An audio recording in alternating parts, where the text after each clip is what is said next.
에스더서 보겠습니다. 에스테르, 별이라는 뜻을 가진 이름 에스더.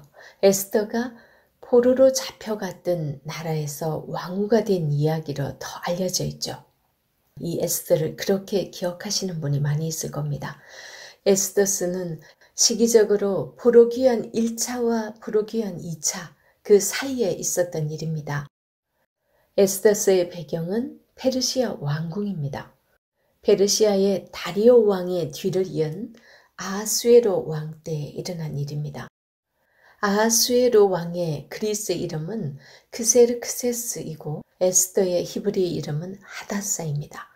페르시아가 가장 평창했을 때는 아프가니스탄과 파키스탄 일부, 그리고 이라크와 소아시아 전체 지역, 그리고 팔레스타인 전 지역과 아라비아 반도, 이집트, 리비아에 이르기까지 지배하고 있었으니까 페르시아 제국은 엄청난 영토 확장을 하고 있었던 그런 상황이었죠.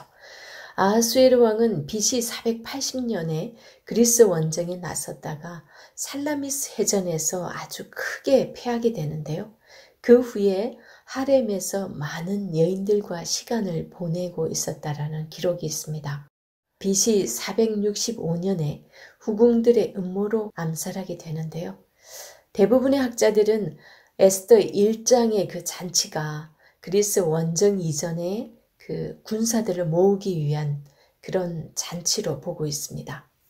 그리고 에스더를 왕으로 뽑은 시기는 그리스 원정에서 돌아온 후로 보고 있고요. 당시 페르시아에 남아있던 이스라엘 백성들, 그 유다인들은 어디에서나 그 존재감을 드러낼 수 없는 정말 하찮은 존재로 취급받고 있을 당시였습니다. 사실 고레스 칙령으로 이스라엘 백성들은 세 차례에 걸쳐서 예루살렘으로 포로 귀환을 하게 되죠. 그런데 지금 이미 1차 포로 귀환이 이루어진 그런 상태이고 포로 귀환 명령이 내려졌지만 그곳에 포로로 잡혀왔던 그 나라에서 거의 50년 정도를 눌러앉아 있었기 때문에요. 나름대로 자기들의 그 사업 기반이나 삶의 터전들이 많이 뿌리 박혀 있었던 그런 사람들도 많이 있었던 거예요. 그래서 사실은 이제 너희들 더 이상 포로 아니니까 본국으로 돌아가 하고 명령을 내렸는데도 여전히 그냥 그대로 남아 있었던 사람들이 굉장히 많이 있습니다. 어떤 학자는 5% 정도밖에 귀환하지 않았다라고 얘기를 할 정도로 많은 사람들이 돌아오지 못한 상황에 있었다라는 거죠. 그렇게 남아있는 이스라엘 백성들에게 엄청난 위기가 닥칩니다.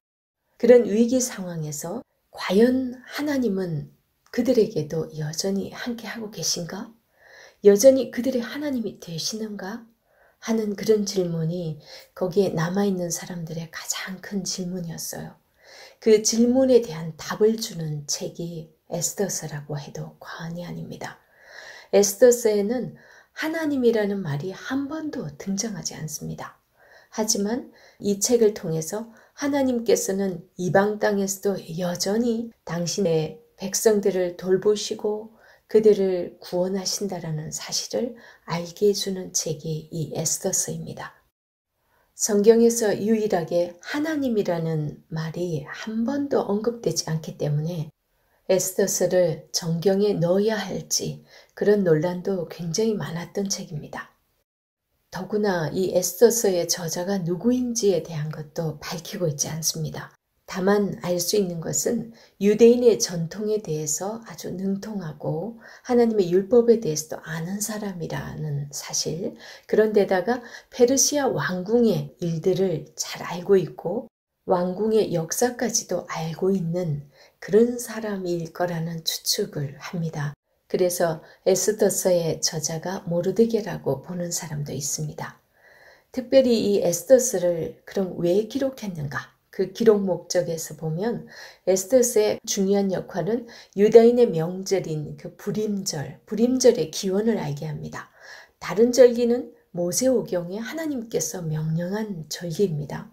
그런데 불임절에 대해서는 모세오경에서 언급을 하고 있지 않거든요. 그런데 지금 유대인들이 그 불임절을 지키고 있단 말이죠. 그러면 그게 어디에 근거한 건가? 그거에 대한 명확한 답을 주고 있습니다. 이 불임절이 유대인들에게 기념할 만한 절기라는 그 신학적 근거를 마련해 주는 책이 이 에스더서입니다. 그리고 유대인들은 불임절에 모여서 에스더서를 읽는데 에스더서 가운데 하만의 이름이 나오면 막 야유를 보낸다고 해요. 또 하나의 에스더서의 기록 목적이라면 눈에 보이진 않지만 삶 가운데서 위기를 만났을 때 정말 믿음의 용사들이 하나님께 믿음으로 기도하고 하나님께 도움을 구할 때 하나님께서는 그들의 백성을 저버리지 아니하시고 신실하게 그들 가운데 섭리하시고 주권적으로 그들을 구원하신다라는 그 사실을 알게 합니다. 에스더서의 구조를 보겠습니다. 에스더서의 구조는 1장에서 2장, 3장에서 7장, 8장에서 10장 이렇게 나눠볼 수 있는데 1장에서 2장은요. 왕후 와스티를 폐위하고 왕후가 된 에스더의 이야기가 소개되고 있습니다. 그리고 3장에서 7장은 하만의 계략과 하나님의 역사하심으로 하만의 가정이 몰락하는 이야기가 기록됩니다.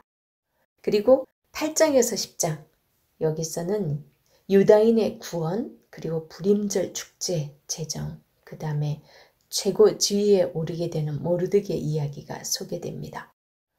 그러면 에스더서의 전반적인 내용을 한번 짚어보면서 에스더서가 주고자 하는 그 메시지가 무엇에 있는지 한번 보도록 하겠습니다. 1장에서 2장 여기 특별히 1장에서는 에스더서의 도입부로서 시작이 페르시아의 아하수에로 왕 때 수상궁에 있었던 이야기라는 사실을 밝혀주고 있습니다. 에스더는 유다인이고 부모가 죽은 후에 사촌 오빠의 손에서 양육되어져서 페르시아의 왕후가 됩니다. 포로로 잡혀갔던 나라의 여인이 포로국의 왕후가 된다는 것은 오늘날 우리가 생각해도 도저히 믿을 수 없는 그런 일이죠. 이런 일에서부터 이미 하나님께서는 섭리하고 계셨다고 봅니다. 에스더서 1장에서 2장의 이야기를 보면요. 페르시아 왕 아하수에로 왕이 너무나 엉망인 것 같아요. 지금 이 상황이 연락을 즐기고 있는 술에 취한 그런 모습으로 그려지고 있습니다. 그것도 자기 왕비를 자신을 뽐내는데 사용하기 위해서 왕비 나오라고 했다가 나오지 않는다고 폐위시켜버리고 그리고 새 왕후를 뽑는 그런 비상식적인 일을 벌이죠. 정말 이거는 아하수에로 왕의 그 탐욕이 보여지는 탐욕으로 인해서 벌어지는 그런 일들로 보여집니다. 이런 걸 보면서 하나님께서는 인간 세상 가운데서 인간들의 그 때로는 탐심, 때로는 악한 의도 이런 걸로 인해서 빚어진 많은 일들 가운데서도 합력하여 선을 이루어 가시는 하나님인 것을 우리는 종종 발견하게 되는데요. 여기 에스더서에도 그런 모습으로 시작되고 있습니다. 에스더가 왕후가 된 것이 왜 하나님의 섭리하심이냐? 왜냐하면 결국은 하나님께서 페르시아에 남아있는 당신의 백성들을 구원하는 일에 그 에스더를 사용하기 때문입니다. 그리고 2장 말미에서 에스더의 사촌오빠 모르드게가 되골문에 앉아있다가 아하수에로 왕을 모살하려는 사람, 그들이 넷이라고 얘기되고 있습니다. 두 사람이 아하수에로 왕을 모살하려는 이야기를 듣게 되죠. 그 얘기를 에스더에게 말을 해주고 또 그리고 에스더가 그 사실을 왕께 보고합니다. 모르드게의 이름으로 왕께 고합니다. 이것이 어찌 보면 복선의 역할을 하고 있죠. 왜냐하면 이 일이 나중에 반전이 되는 계기가 되기 때문이죠. 그리고 3장부터 하만의 개교로 인해서 갈등이 시작됩니다. 당시 페르시아 왕궁에서는 아각 사람 하만이라는 사람이 아하수에로 왕의 오른팔 역할을 하고 있었어요. 아하수에로 왕의 총애를 한 몸에 받고 있었던 거죠. 근데 이 아각 사람이라는 것은 사무엘상을 보면 아말렉 사람이에요. 아말렉이 어떤 족속입니까? 이스라엘 백성들이 출애굽할 때 뒤에서 이스라엘을 쳤기 때문에 하나님께서 뭐라 그러냐면 아말렉과 대대로 싸우시겠다고 출애굽기 17장 16절에서 말씀을 하셨고요. 그리고 신명기 25장 17절에서는 너희는 애굽에서 나오는 길에 아말렉인 네게 행한 일을 기억하라. 이렇게 말씀을 하셨어요. 하나님께서 이 아말렉을 진멸할 것을 말씀을 하시죠. 그런데 사무엘상에서 아말렉과의 전투에서 실패한 사람이 있죠. 그게 누굽니까? 사울이요. 사울이 아말렉과의 전투에서 하나님께서 다 죽이라고 명령한 헤렘의 명령을 어기고 좋은 것을 남기잖아요. 그래서 짐승의 소리가 들리고 있을 때 사무엘이 묻죠. 이 소리가 무슨 소리입니까? 그랬을 때 사울은 변명을 하죠. 하나님께 제사 드리기 위해서 좋은 것을 남겼다라고. 이 헤렘의 명령을 어기는 자는 그 헤렘의 대상이 됩니다. 그렇기 때문에 이제 사울은 하나님께 버림을 받게 되고 죽임을 당하게 되죠. 물론 한참 후이지만 그런 역사에서 하나님께서 분명히 아말렉을 어떻게 대해야 할지에 대한 것을 말씀을 하셨어요. 그래서 분명한 정체성을 가지고 이스라엘 백성들 자기들의 그 역사를 아는 사람이라면 이 아말렉 족속의 출신인 하만에게 절대로 경의를 표할 수가 없어요. 그런데 하만도 제2인자이잖아요. 그러면은 사람들이 하만이 지나가면 그에게 경의를 표해야 되는 거예요. 왕이 지나갈 때처럼.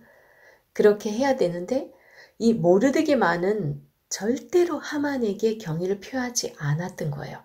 그래서 하만이 저 녀석 봐라. 그러면서 속으로 이를 뽀더덕 갈고 있었던 거죠. 그런데 모르드게가 유대인이라는 사실을 알게 됩니다. 그래서 어떻게 해서든 내가 저놈을 가만두지 않으리라 하고서 그 모르드게뿐만이 아니라 모르드게의 그 민족까지도 다 말살해버리겠다고 작정을 하게 됩니다. 그래서 하만은 왕을 꼬드겨서 조서를 내릴 수 있도록 합니다. 한 날을 지정하여 유대인들을 다 합법적으로 죽일 수 있도록 왕에게 허락을 받아서 전국에 공포하게 되죠. 하만이 유대인들을 다 죽이기 위해서 날짜를 정하는데요. 그 날짜를 정하기 위해서 주사위 같은 걸 던져서 이렇게 하는데 그 주사위를 히브리어로 부르라는 뜻입니다. 그래서 나중에 이제 불임절 할 때 그것이 이 부르에서 연유됐다라는 걸 참고로 알아두세요. 이렇게 하여서 이제 페르시아에 남아있는 그 이방 땅에 살고 있는 이스라엘 백성들, 그 유다인들은 아주 큰 위기를 맞이하게 됩니다. 이것은 마치 오늘날 이 땅을 살아가는 하나님의 자녀들, 그리스도인들이 세상 권세 잡은 자들로부터 압박을 받고 위협을 받는 그런 위기를 만난 것과 같은 상황입니다. 그래서 하나님의 백성들은 어떻게 합니까? 하나님께 부르짖는 것밖에 방법이 없습니다. 그리고 이제 4장부터 모르드게를 비롯한 유대인들이 고통 가운데 하나님께 부르짖게 되고 모르드게는 에스더에게 금식하고 나아가기를 청합니다. 모르드게가 에스더에게 왕 앞에 나아가서 이 문제를 해결하라고 사람을 보내죠. 그런데 에스더가 그 당시 어떤 상황이었냐? 왕 앞에 나아간 지 이미 30일, 한 달이나 되었다라는 거예요. 그 당시 왕후이지만 왕이 부르지 않으면 나아가면 죽임을 당할 수밖에 없는 그런 입장에 있었습니다. 왕이 30일 동안이나 왕후를 찾지 않았다라는 것은 이미 마음이 에스더에게 떠나 있었던 그런 상황이라고도 볼 수 있죠. 그래서 다 알지만 상식적으로 생각해 보세요. 그거 다 알잖아요. 그러면서 내가 그렇게 부르지 않는데 나가면 내가 죽임을 당하는 거라고. 그렇게 했을 때 이제 모르드게가 그 하각이라는 사람에게 다시 전하라 그러죠. 너가 나가지 않아도 우리 유다인은 노임을 받겠지만 확신에 차서 말을 합니다. 너는 그럼 어떻게 되겠느냐? 그러면서 너가 왕후가 된 것이 지금 이 때를 위함인지 어찌 알겠느냐? 그러면서 아주 강하게 말을 하죠. 그렇게 전했을 때 에스더가 이제 결단을 합니다. 그러면 내가 3일 동안 그럼 모두 나를 위해서 금식을 해라. 그러면서 자기도 시녀와 함께 3일간 금식을 하고 왕께 나아가겠다. 그래서 내가 죽으면 죽겠다. 그러면서 죽으면 죽으리라 하는 그 유명한 말을 하고 나아갑니다. 그 부분이 4장 13절 14절 읽어보겠습니다. 모르드게가 그를 시켜 에스더에게 회답하되 너는 왕궁에 있으니 모든 유다인 중에 홀로 목숨을 건지리라 생각하지 말라. 이때에 네가 만일 잠잠하여 말이 없으면 유다인은 다른 데로 말미암아 노임과 구원을 얻으려니와 너와 네 아버지 집은 멸망하리라. 네가 왕후의 자리를 얻은 것이 이때를 위함이 아닌지 누가 알겠느냐 하니 에스더가 모르드게에게 대답하여 이르되 당신은 가서 수산에 있는 유다인을 다 모으고 나를 위하여 금식하되 밤낮 3일을 먹지도 말고 마시지도 마소서. 나도 나의 시녀와 더불어 이렇게 금식한 후에 규례를 어기고 왕에게 나아가리니 죽으면 죽으리이다 하니라. 그리고 이제 5장에서 7장에서는 하나님의 백성 모르드게를 죽이려는 그 하만의 계략이 어떻게 바뀌어지게 되는지 그 이야기를 언급해주고 있습니다. 4장에서 에스더가 3일 동안 금식하고 왕이 부르지 않았는데 왕이 만약에 부르지 않는데 나갔을 때 왕이 금호를 내밀면 에스더는 살 수 있어요. 그런데 왕이 금호를 내밀지 않으면 바로 신하가 그를 죽여도 아무 말 할 수가 없어요. 그런데 어떻게 되었을까요? 5장에서 보면 에스더가 금식을 하고 왕후의 예복을 차려입고 왕 앞에 나아갑니다. 그 에스더가 3일 동안 금식을 했으면 인간적으로 아주 초췌할 수도 있어요. 그런데 그렇게 나아갔을 때 왕의 눈에 에스더가 너무나 사랑스러워 보였던 거예요. 그래서 왕이 금호를 내밀면서 네 소원이 무엇이냐? 나라의 절반이라도 네게 주리라. 그러죠. 이제 휴 정말 한숨을 쉴 수 있는 위기가 넘어갔습니다. 한편 하만은 모르드게를 달기 위해서 아주 높은 장대를 세우고서 이제 모르드게 다는 것을 왕에게 허락받기 위해서 와 있던 그런 상황이었어요. 그때 왕은 또 어떤 상황입니까? 하나님께서 왕을 잠 못 들게 합니다. 그래서 왕이 잠이 오지 않아서 뒤척이다가 역대일기를 가져오게 하죠. 신하에게. 그래서 역대일기를 읽어줍니다. 그때 모르드게가 왕을 모살하려는 그런 사람들의 일을 일러 바쳐가지고 왕의 목숨을 구하게 된 그런 일을 이제 발견하게 되는 거예요. 이런 일이 있었어? 그런데 내가 모르드게에게 무슨 상이라도 내렸나? 물어보니까 아무런 상을 내리지 않았다는 거죠. 그 사실을 알고 이 모르드게에게 상을 내려야 되겠다. 이제 그 생각을 하고 그 누가 없느냐 그러는데 누가 나타나요? 하만이 딱 나타나서 그래요. 하만에게 내가 어떤 사람에게 상을 주고 싶은데 내가 존귀하게 하기를 원하는 자에게 어떤 일을 내가 하면 좋겠냐 그렇게 물어봐요. 하만은 속으로 그러면 나밖에 누가 있으리요? 그렇게 속으로 생각하고 그렇게 하기를 원하시는 사람에게는요. 왕복을 입히고 왕관을 씌워서 왕이 타는 말에다가 그 사람을 태워가지고 거리를 다니면서 왕이 존귀하게 하기를 원하는 자에게는 이렇게 할 것이다. 이렇게 하면서 외치게 하소서 그 얘기를 하죠.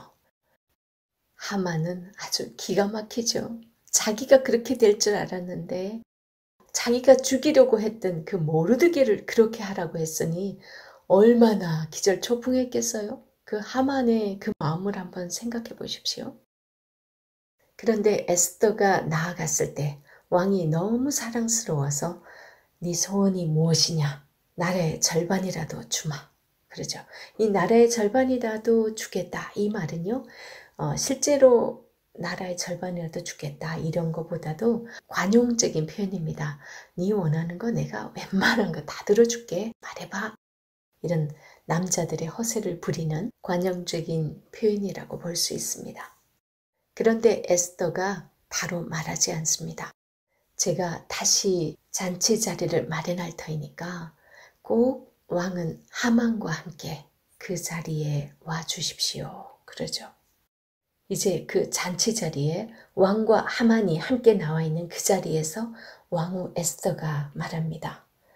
왕이여, 내가 만일 왕의 목전에서 은혜를 입었으며 왕이 좋게 여기시면 내 소청대로 내 생명을 내게 주시고 내 요구대로 내 민족을 내게 주소서.